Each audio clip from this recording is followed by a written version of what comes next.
جماهير النادي الاهلي هيجننونا.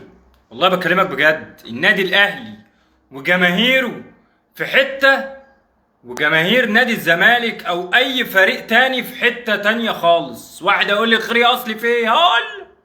هقول لك ولكن ارزع اللايك وصلى على النبي ومشاركة الفيديو علشان اللي ما شافش يشوف واللي ما يشتري يتفرج. سؤال بيطرح بلح بس، انت كاهلاوي ايه رايك في ازمة وسام ابو علي؟ قول لي بس رأيك في خانة التعليقات كده وصلي على النبي وتعالى لي.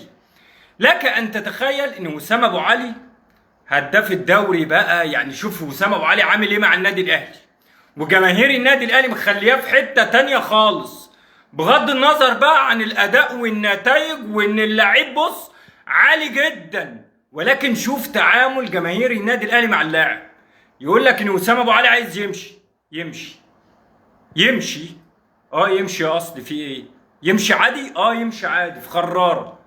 النادي الاهلي ما بيوقفش على حد. وسام ابو علي يا جدع انت هداف وبص وعامل اداء عالي جدا، يمشي يا باشا. ما عندناش حد فوق النادي الاهلي. اللاعب شاف نفسه على النادي الاهلي يبقى يركب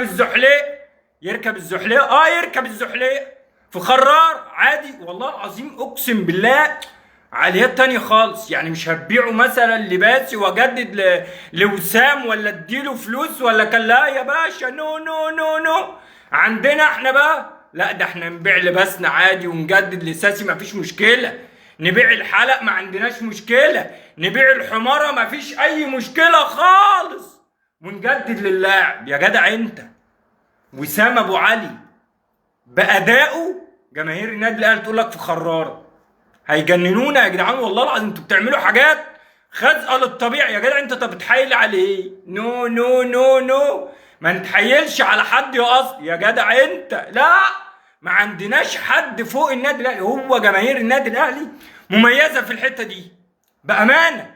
ما بيعلوش لاعب على النادي. لكن احنا بقى عندنا الدنيا زبادي اللي يبيع لك الحماره واللي يبيع لك الجحشه واللي يبيع لك دكر البط اللي حيلته اللي سارح في الشارع اصلا اللي هو مش بتاعه اساسا، اللي يبيع لك مش في يا جدعان.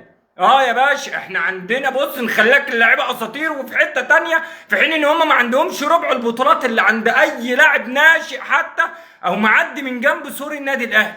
نخلوا لك في حته تانية خالص. لكن النادي الاهلي وجماهير النادي الاهلي نو نو نو نو. اي لاعب في النادي الاهلي ايا كان هو مين هو مش اعلى من النادي الاهلي. فده اللي بيفرق. ان لا يرزع اللايك بس وصلي على النبي علشان الكلام ده يوصل لكابتن لباليبو. نركز في الكلام، نتعلم من النادي الاهلي يا جدع. انت جماهير النادي الاهلي والله اسال اي حد انت كاهلاوي انت ايه رايك وسام ابو علي لو مشي ايه الدنيا؟ يقول لك عادي. يعني في التعليقات بيقول لك مساء الورد عادي يا اصلي غرف ده. هتجننونا والله. انتوا العقليه بتاعتكم في حته تانية، وده اللي منجح النادي الاهلي ان مفيش لاعب فوق النادي. لكن احنا هنقعد نتحايل على اللاعب ونبوس الايادي ونبيع الجحش ونبيع دكر البط ونبيع ايه يا جدعان؟ في ايه مالكم؟ لا ما يمشيش.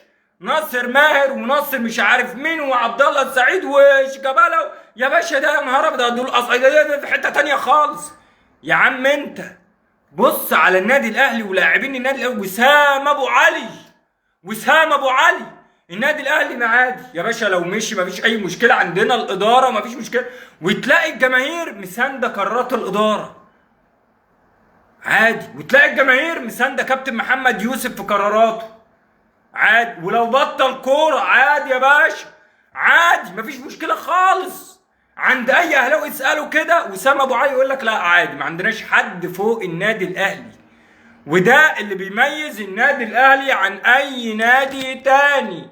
يا رب نتعلم بقى كابتن لباليبو. كفايه بص ادي بقى كابتن لباليبو. نتعلم بقى فن الاداره. ده احنا لو عندنا لاعب زي وسام ابو علي كنا عملنا له تمثال. قسما بالله كنا عملنا له لا وسيبك من تمثال بقى. لا ده احنا ما نعملوش تمثال. ده احنا بص نحفى وراه يا جدع. انت نحفى وراه. ده وسام ابو علي بيطلع لك نار من بقه. بس وقت ما يجي يتمرد على النادي الاهلي لا يا باشا. ما عندناش حد بيتمرد يا بيه، ما عندناش حد يشم نفسه يا بيه. امام عاشور برضه لو نفس الكلام، لا يا باشا في خرار. يا هو ده اللي يميز جماهير النادي الاهلي، وده اللي بيميز جماهير النادي الاهلي ومجلس اداره النادي الاهلي، ان هو عارف قيمته كنادي، مش لاعب اللي هيجيب بطولات. من قبل وسام ابو علي ما يجي النادي الاهلي والنادي الاهلي بياخد بطولات عادي جدا، عادي جدا جدا جدا. والنادي الاهلي ما عندوش استعداد اصلا يجمد وسام ابو علي. ده النادي الاهلي قال لك ما يروحش المعسكر يا جدع. مفيش يا باشا، مفيش. يا رب نتعلم بقى كابتن لباليبو، نركز في الكلام يا كابتن لباليبو. شوف النادي الاهلي بيتعامل ازاي مع لعيبته. ولكن المشكله عندنا ان برضه تلاقي جماهير بتقوم هايجه ومايجه على الاداره، فده اللي بيخلي الاداره تضغط، ده اللي بيخليك الاداره تتراجع. ما عندناش اداره اصلا، ما عندناش اداره. لكن النادي الاهلي لا يا باشا، برغم تالق وسام ابو علي في الفتره الاخيره، ومن ساعه ما النادي الاهلي تعاقد مع وسام ابو علي وعامل اداء عالي جدا، الاهلاويه بيدوا له حقه.